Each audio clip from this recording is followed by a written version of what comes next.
जय Hind. Welcome to Patel unique study. आज हम बात करने वाले हैं क्लास 10th फिजिक्स का जो पहला चैप्टर है आपका प्रकाश का परावर्तन और अपवर्तन, उसके 6 पार्ट के बारे में। इससे पहले हम 5 पार्ट में इसकी शुरुआत की चीज़ों का जो है अध्ययन कर चुके हैं। आशा करते हैं आप लोग भी उन चीज़ों को पढ़ चुके होंगे। अगर नहीं पढ़ा है तो आपको डिस्क्रिप्शन में लिंक मिल जाएगा प्लेलिस्ट का। आप प्लेलिस्ट में जाकर उन 5 वीडियो जरूर देख सकते हैं, जिससे कि आपको चीज़ें जो है शुरुआत से अच्छे से समझ में आ जाएंगे। ठीक है, तो आज हम बात करने वाले हैं, करेंगे संयुग्मी फोकस के बारे में और रेखीय आवर्धन के बारे में, और जो है दर्पण को पहचानने के बारे में, कैसे हम दर्पण को पहचान पाएंगे कि समतल है कि उत्तल है कि अवतल है। और हम बात करेंगे कि उत्तल दर्पण और अवतल दर्पण के अनुप्रयोग, कि उत्तल दर्पण का प्रयोग कहाँ किया जाता है और अवतल दर्पण का प्रयोग कहाँ किया जाता है। तो ये आज की चीज़ों के बारे में हम पढ़ेंगे। कल हमने पढ़ा था गोलीय दर्पण के लिए यू वी तथा एफ में संबंध, यू वी तथा एफ में संबंध के बारे में हमने पढ़ा था। जैसा कि गोलीय दर्पण के लिए यू वी एफ में संबंध होता है 1/f is equal to 1/v plus 1/u। U क्या है यहाँ पे, वी क्या है और एफ क्या है। एफ जो है ध्रुव से मुख्य फोकस तक की दूरी होती है, इसको फोकस दूरी कहते हैं। और वी जो होता है, वी होता है गोलीय दर्पण के ध्रुव से जो है प्रतिबिंब के बीच की दूरी को यू वी से डिनोट करते हैं। यू होता है गोलीय दर्पण के ध्रुव से इसकी वस्तु की दूरी को यू से डिनोट करते हैं। तो इसको हम भाषा में भी लिख सकते हैं, जैसे किसी गोलीय दर्पण की फोकस दूरी का व्युत्क्रम उसकी ध्रुव से प्रतिबिंब की दूरी के व्युत्क्रम के तथा ध्रुव से वस्तु की दूरी के व्युत्क्रम के योग के बराबर होता है। इसको हम भाषा में इस प्रकार से भी लिख लेंगे, क्योंकि थोड़ा अच्छा रहेगा एग्जाम के लिए, कि इसको हम भाषा में भी लिखेंगे। जैसे किसी गोलीय दर्पण की फोकस दूरी का व्युत्क्रम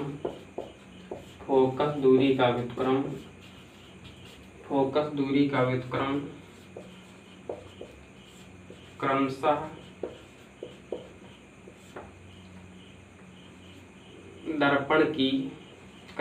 दर्पण की ध्रुव से प्रतिबिंब की दूरी तथा वस्तु की दूरी, प्रतिबिंब की दूरी तथा वस्तु से प्रतिबिंब की दूरी तथा वस्तु की दूरी के व्युत्क्रमों के योग के बराबर होता है। व्युत्क्रमों के योग के बराबर होता है, योग के बराबर होता है।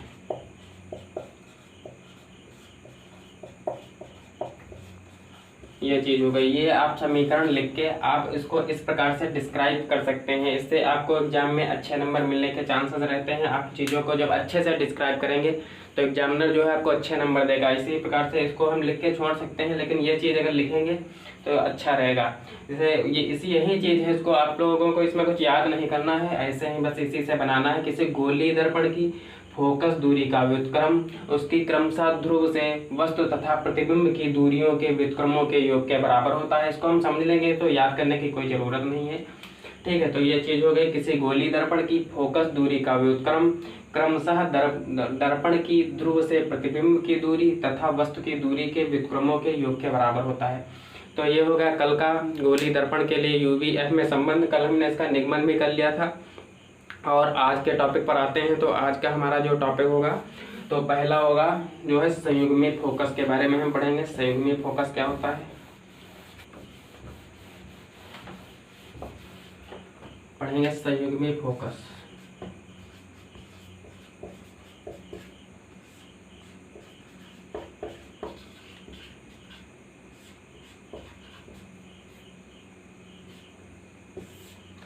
संयुग्मी फोकस उन दो बिंदुओं को कहते हैं। दो बिंदु हैं मान लो, तो इनमें से किसी एक वस्तु पर जो है, किसी एक बिंदु पर रखी वस्तु का प्रतिबिंब जो है दूसरी बिंदु पर बनता है।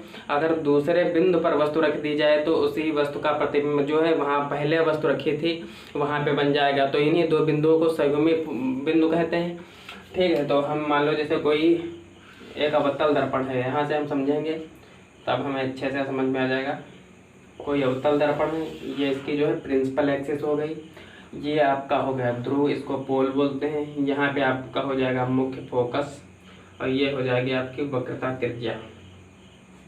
माना कोई वस्तु यहाँ पे रखी हुई है, तो यहाँ से चलने वाली जो मुख्य अक्ष के समांतर चलने वाली प्रकाशित किरणें होंगी वो परावर्तन के पश्चात इसके मुख्य फोकस से होकर जाएंगी। कई बार ये चीज़ें रिपीट हो चुकी हैं। अब आप लोगों को अगर शुरुआत से आप सारी वीडियो देखते आ रहे हैं तो आपको इससे पढ़ते पढ़ते ही याद हो जाएगा। तो यहाँ पे जो मुख्य अक्ष के समांतर चलने वाली किरणें परावर्तन के पश्चात मुख्य फोकस से होकर जाएंगी, और दूसरी जो किरणें होती हैं जो वक्रता केंद्र से होकर जाती हैं वो परावर्तन के पश्चात अपने मार्ग पर वापस लौट आती हैं। यहाँ पे बनाएंगे परावर्तन के पश्चात जो है अपने मार्ग पर यह वापस लौट जाती हैं। इसका प्रतिबिंब, मान लो कोई ये वस्तु थी ओ डैश, तो इसका प्रतिबिंब जो है यहाँ पर बन जाता है, इसका उल्टा प्रतिबिंब बनता है। ये ओ डैश का प्रतिबिंब जो यहाँ बनेगा ये होगा आई डैश, और ओ का प्रतिबिंब होगा ओ। ठीक है, तो ये चीज समझ गए होंगे आप। ओ डैश का उल्टा प्रतिबिंब आई डैश बन जाता है। ओ डैश का प्रतिबिंब आई डैश है, ओ का प्रतिबिंब आई है। ठीक है, तो ये हो गया। माना कोई वस्तु यहाँ पर स्थित है तो इसका प्रतिबिंब यहाँ पर आई डैश बन जाता है, तो ओ का प्रतिबिंब जो है आई बनता है।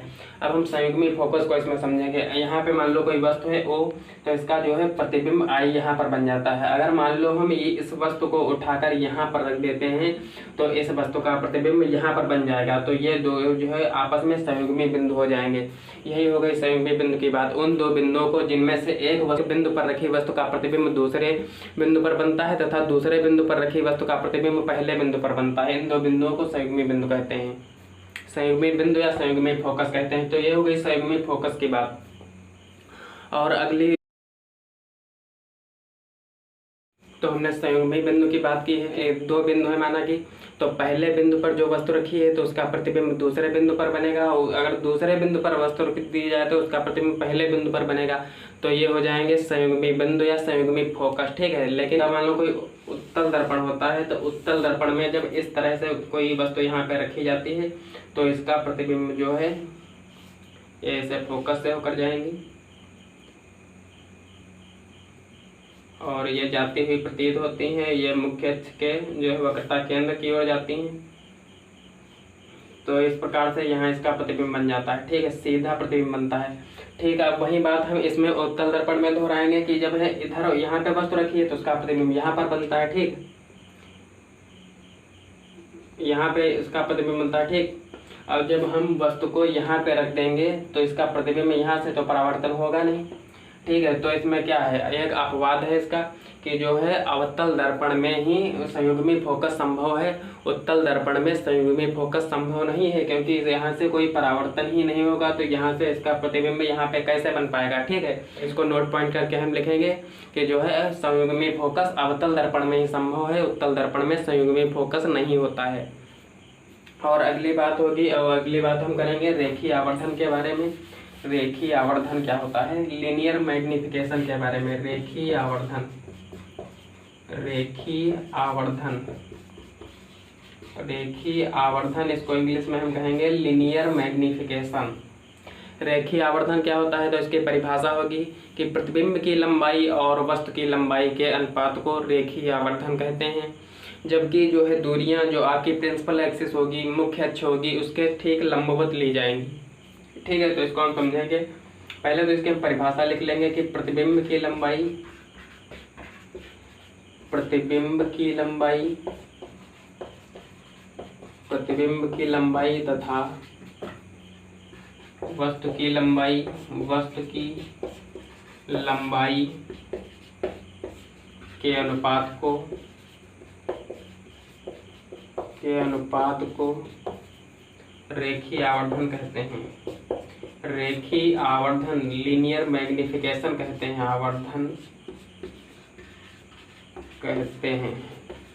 ये हो गई इसकी परिभाषा की बात, और इसको हम समझते हैं। माना कोई ये आपका अवतल दर्पण हो गया। ठीक है, ये आपकी प्रिंसिपल एक्सिस है, ये आपका ध्रुव P है, ये फोकस आपका F है, ये वक्रता केंद्र आपका C है।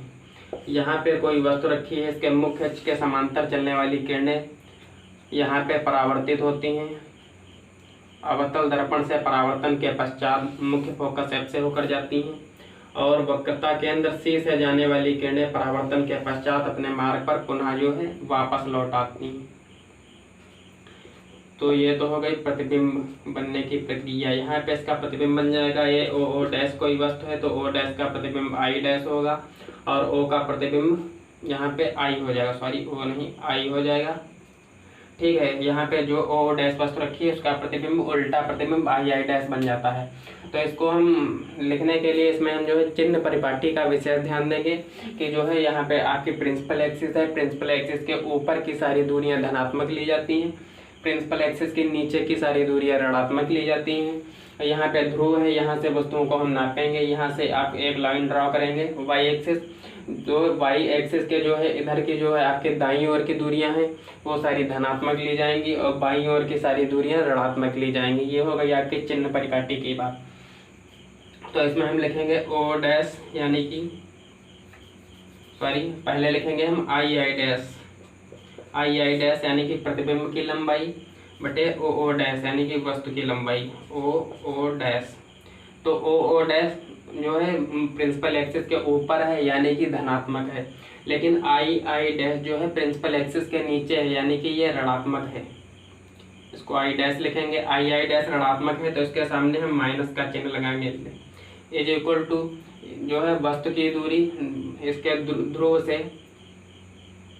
प्रतिबिंब की दूरी जो है ये भी ऋणात्मक होगी और ध्रुव से वस्तु की दूरी ये भी ऋणात्मक होगी क्योंकि ये ध्रुव से दाईं ओर की दूरियां हैं। तो लिखेंगे minus V upon minus you यानी कि दर्पण के ध्रुव से प्रतिबिंब की दूरी बटे में दर्पण के ध्रुव से वस्तु की दूरी, दोनों दूरियां ऋणात्मक होंगी। ये माइनस माइनस हम काट देंगे, आई आई डैश को हम आई लिख लेंगे और ओ डैश को ओ लिख लेंगे बराबर v अपान यू। ये आपका माइनस जो था ये हम इधर ट्रांसफर कर देंगे।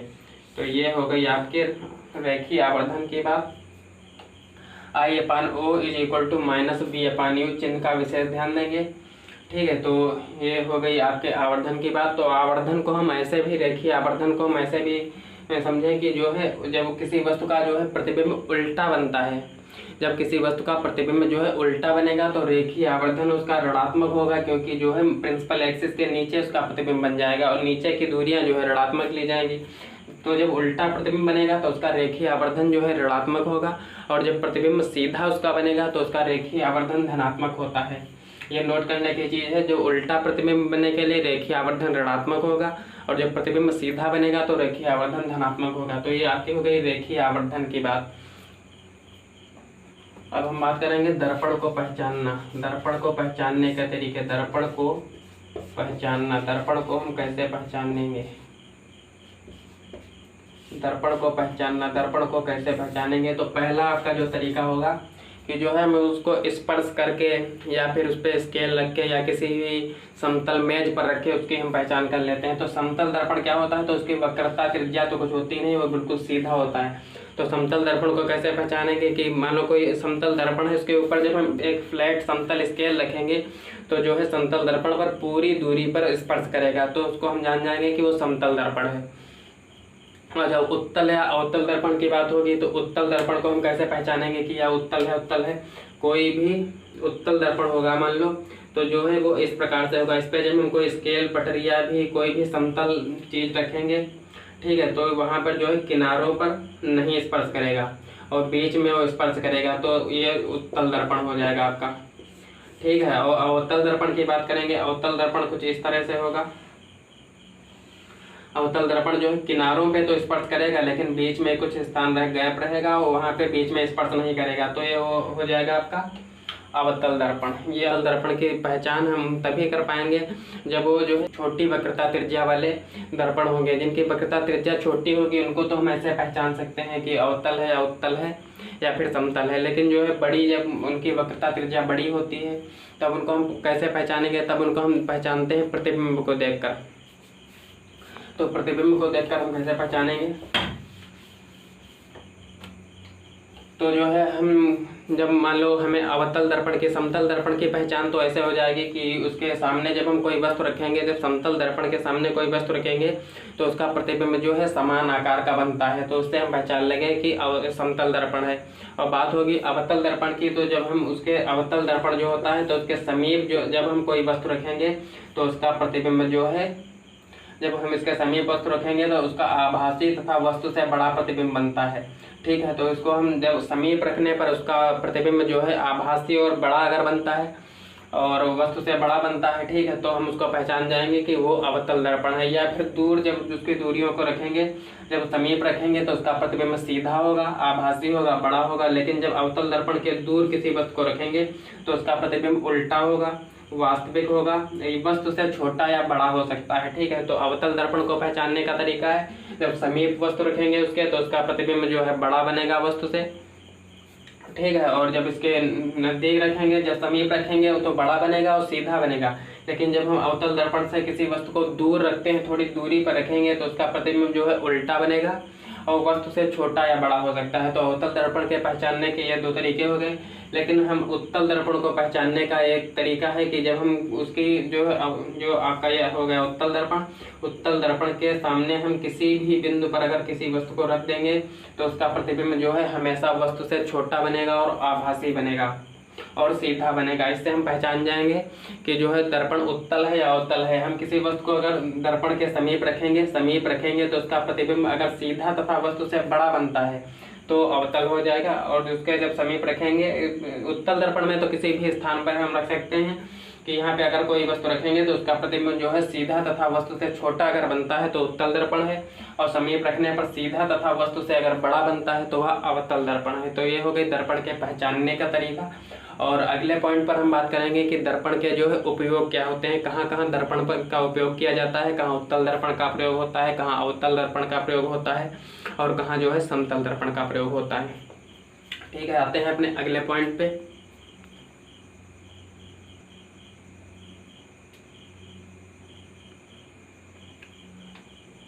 ठीक है, तो ये हो गई आपकी बात। और अगला हम बात करेंगे दर्पण के उपयोग। तो पहले हम पढ़ेंगे अवतल दर्पण के उपयोग, उसके बाद पढ़ेंगे उत्तल दर्पण के उपयोग। तो पहली बात होगी आपकी जो है अवतल दर्पण के प्रयोग। अवतल दर्पण के क्या प्रयोग हैं? अवतल दर्पण का हम कहाँ कहाँ प्रयोग करते हैं? अवतल दर्पण के प्रयोग, तो अवतल दर्पण का जो पहला प्रयोग होता है वो होता है शेविंग करने में, यानी कि दाढ़ी बनाने में। तो दाढ़ी बनाने में हमने बताया था, जब हम प्रतिबिंब बनाने के पॉइंट्स पढ़ रहे थे तो वहाँ पे हमने पढ़ा था कि ये जो है अवतल दर्पण का प्रयोग दाढ़ी बनाने में क्यों किया जाता है। तो जब हम अपने मुंह को ध्रुव और मुख्य फोकस के बीच में जब रखते हैं तो उसका जो है आभासी और वस्तु से आवर्धित, वस्तु से बड़ा प्रतिबिंब जो है बन जाता है। इससे होता है कि जो है हमारी वस्तु छोटी है और उसका प्रतिबिंब बड़ा बन जाता है। तो इसीलिए हम अवतल दर्पण का प्रयोग करते हैं। जो अपने मुख को हम जब ध्रुव और मुख्य फोकस के बीच में रखते हैं तो उसका जो है वस्तु से बड़ा आवर्धित और सीधा प्रतिबिंब दर्पण में बन जाता है। इससे हम सेविंग कर लेते हैं, हमें दाढ़ी बड़ी बड़ी दिखाई देती है, आसानी से हम सेविंग कर लेते हैं। और अगला बात करेंगे हम, अगला पॉइंट जो आपका होगा वो होगा ये कि जब किसी टेबल लैंप होता है जो हमारा, तो उसके सेट में इसका अवतल दर्पण का प्रयोग किया जाता है। तो उसमें यह होता है कि जो है अवतल दर्पण से जब किरणें परावर्तित होती हैं, जो वहाँ से बल्ब से निकलने वाली लाइट अवतल दर्पण पर पड़ती है, तो जो है अभिसारी प्रकृति का होता है अवतल दर्पण। तो वहाँ की किरणें जो है सिकोड़ देता है, एक छोटी सी जगह में वो कर देता है, जिससे कि जो आपका टेबल लैंप होगा उसके पास में थोड़ी जगह में जो है ज़्यादा प्रकाश कर देता है। तो ये होगा। ठीक है, तीसरा जो डॉक्टर जो है इसका प्रयोग करते हैं हमारे अंगों को देखने के लिए अंदर, तो इससे अभिसारी प्रकृति का होता है, तो जो है छोटी सी किरणपुंज के रूप में आगे बढ़ता है। तो यहाँ से हम डॉक्टर जो है अंगों को देखने के लिए से अवतल दर्पण का प्रयोग होता है उसमें। और ठीक, और अगला पॉइंट आपका चौथा होगा, उसमें यह है कि जब सर्च लाइट जो होती है आपकी, हमारी जो फोकस लाइट होती है हमारी गाड़ी, इंजन, शिप या किसी भी जो वाहन में सर्च लाइट होती है फोकस करने के लिए, तो उसमें ये होता है कि जो आपका बल्ब लगाया जाता है, ये मान लो आपका दर्पण हो गया, सर्च लाइट का दर्पण हो गया, आपकी हेडलाइट का दर्पण हो गया। तो उसका जो बल्ब लगाया जाता है उसके मुख्य फोकस पर लगाया जाता है। यहाँ पे जो है उसका बल्ब लगाया जाता है। तो इससे जब मुख्य फोकस पर कोई वस्तु स्थित होगी तो उसका प्रतिबिंब अनंत पर बनता है, ये हम पढ़ चुके हैं। तो यहाँ से जो चलेंगे किरणें परावर्तन के पश्चात ऐसे जाएंगी, यहाँ वक्रता केंद्र से होती हुई ऐसे जाएंगी। ठीक है, तो यहाँ इसका प्रतिबिंब अनंत पर बहुत दूर बनता है। उसी प्रकार से इसकी जो है किरणें जो निकलती हैं वो बहुत लंबा फोकस करती हैं, इसीलिए हम जो है अवतल दर्पण का प्रयोग करते हैं सर्च लाइट में। तो ये हो गया अवतल दर्पण के प्रयोग। अब हम पढ़ेंगे उत्तल दर्पण के प्रयोग के बारे में।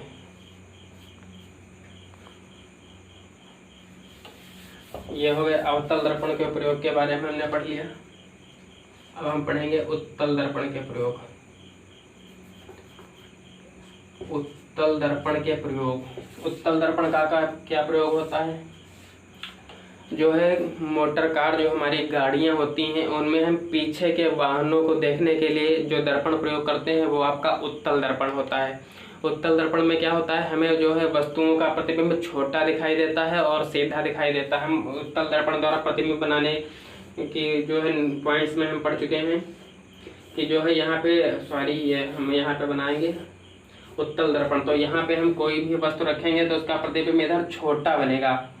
ठीक है, तो इसीलिए हम उत्तल दर्पण का प्रयोग करते हैं कि हमारे जो पीछे जो कार्स आ रही होती हैं, कार गाड़ी या कोई भी वाहन, तो उसका जो है छोटा प्रतिबिंब उसमें बन जाता है। ठीक है, तो इसके लिए हम समतल दर्पण का भी प्रयोग कर सकते थे कि उसमें भी पीछे के बराबर वस्तु का प्रतिबिंब बन जाता है। ठीक है, लेकिन उसमें इसलिए नहीं प्रयोग करते हैं हम समतल दर्पण का कि समतल दर्पण का दर्श क्षेत्र जो होता है, समतल दर्पण का दर्श क्षेत्र कम होता है उत्तल दर्पण की अपेक्षा। उत्तल दर्पण जो होता है वो अधिक दर्श क्षेत्र के जो है प्रतिबिंब बना लेता है अपने दर्पण में। ठीक है, लेकिन जो है आपका समतल दर्पण जो होता है उसका दर्श क्षेत्र इसकी अपेक्षा कम होता है, इसीलिए हम वहाँ पे उत्तल दर्पण का प्रयोग करते हैं।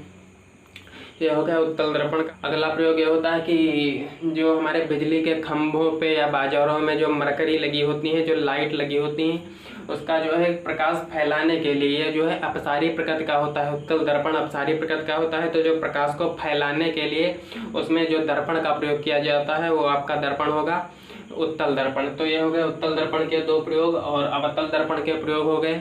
और ये आपका टॉपिक यहाँ पे ख़त्म हुआ और अब मिलेंगे आपको अगले वीडियो में। अगले वीडियो में हम स्टार्ट करने वाले हैं रिफ्रैक्शन ऑफ लाइट यानी कि प्रकाश का अपवर्तन, और उसके बाद हम लेंस के बारे में पढ़ेंगे। ठीक है, तो दोस्तों मिलते हैं आपको अगले वीडियो में। अगर वीडियो आपको पसंद आया है तो लाइक करें और कमेंट में ज़रूर बताएं आपको वीडियो कैसा लगा, और दोस्तों के साथ शेयर भी करें। जय हिंद।